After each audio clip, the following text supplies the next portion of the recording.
সুন্দরবনের জলে কুমির, ডাঙায় বাঘ। বাঘের সাথে লড়াই করে বেঁচে থাকতে হয় মৎস্যজীবীদের। মৎস্যজীবীরা 9 দফা দাবি নিয়ে তারা আন্দোলনে সামিল হয়। বিক্ষোভ দেখায় সজনেখালি রেঞ্জ অফিসের সামনে।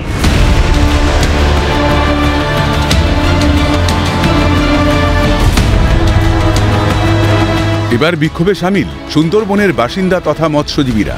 স্বাভাবিকভাবে নদীতে মাছ কাঁকড়া ধরেই জীবিকা নির্বাহ করেন সুন্দরবনের বাসিন্দারা। প্রশ্ন, হঠাৎ কেন তারা বিক্ষোভে সামিল? অভিযোগ, এবার থেকে মৎস্যজীবীদের নদীতে মাছ কাঁকড়া ধরতে নিষেধ করা হয়েছে বন দপ্তরের তরফে। প্রতিবাদে বিক্ষোভে সামিল শয়ে শয়ে মৎস্যজীবীরা। মাইকিং এর মাধ্যমে চলে তাদের প্রতিবাদ বিক্ষোভ।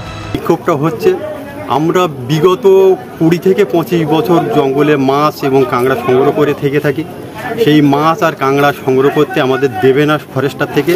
তার জন্য কিন্তু আমরা এই বিক্ষোভে চলে যাচ্ছি। এই সুন্দরবনে আমরা বাস করে আমাদের একটা করে জীবনও সুন্দরবন দেওয়া হয়ে গেছে। আমাদের ছেলে মেয়ে বাঁচাতে গেলে আমাদের সুন্দরবনের যে আইন ওরা এখন বিরোধী সরকার করছে, এগুলো আমরা মানতে রাজি না। সমস্যা বলতে আমার এই বিএলসি থাকবে না বলছে, ওরা নিয়ে নেবে। কারণ আমার স্বামী জঙ্গল করতে করতে আমার স্বামী জঙ্গলে বাঘের পেটে গেছে। কিন্তু আমি এই বিএলসিটা আমি ভাড়া দিয়ে আমি খাচ্ছি। আমার 2টো ছেলে, হ্যাঁ 2টো ছেলে আমার আছে ছোট ছোট, তবে আমরা কি করে খাবো? আর অভিযোগ, মাছ ধরতে গেলে নৌকা জাল কেড়ে নেওয়া হচ্ছে, জরিমানা করা হচ্ছে টাকাও। শুধু তাই নয়, মাছ ধরার অনুমতি পত্র হিসেবে বিএলসি কেড়ে নেওয়ার অভিযোগ বনকর্মীদের বিরুদ্ধে। শুক্রবার বিক্ষোভের পর সজনেখালি রেঞ্জ অফিসে স্মারকলিপিও জমা দেন তারা। যে ফরেস্ট ডিপার্টমেন্টের এই কালো আইন, এটা মানুষের উপরে তার জীবিকার আঘাত, তার পরিবারের উপরে আঘাত। আমাদের যে 9 দফায় দাবি, তার মধ্যে প্রথম দাবি হলো বিএসসির উপরে প্রফেশনাল কথাটা লেখা যাবে না।